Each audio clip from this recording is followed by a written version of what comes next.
Sehr good evening, ladies and gentlemen. Or as I call you, potential particles of confusion. I've been asked, posthumously might I add, which is a relative feat, to read some of my best one-liners. Apparently I said. A clever person solves a problem. A wise person avoids it. Yes, clever people fix leaky roofs. Wise people, move to Arizona. Someone asked me to reread this one. Try not to become a man of success. Rather become a man of value. Success is when you find your socks. Value is when they match. A former high school dropout who now runs a prosperous company wrote in and asked me to include this one. Wisdom is not a product of schooling but of the lifelong attempt to acquire it. Which is why my report card said, promising hair, questionable math homework. May we consider that the measure of intelligence is the ability to change.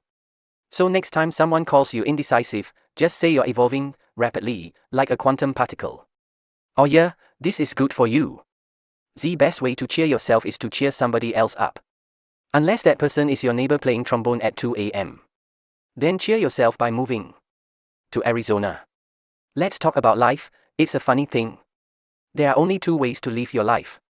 One is as though nothing is a miracle. The other is as though everything is a miracle. Personally, I find surviving Monday mornings miraculous. Now, any man who reads too much and uses his own brain too little falls into lazy habits of thinking. Which is exactly why I invented the thought experiment. Low calories, and no equipment, but some assembly required. Someone asked for me to spec to the kinder. That's the little ones. If you want your children to be intelligent, read them fairy tales. If you want them to be more intelligent, read them more fairy tales. And if you want them to invent time travel, hide the fairy tales inside quantum physics textbooks. When it comes to happiness, if you want to live a happy life, tie it to a goal, not to people or things. Unless that thing is coffee. Then happiness is directly proportional to caffeine intake. Yes, one of my very favorites.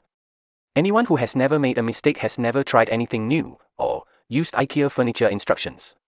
And finally, this is my most famous mic drop. Two things are infinite, the universe and human stupidity, and I'm not sure about the universe.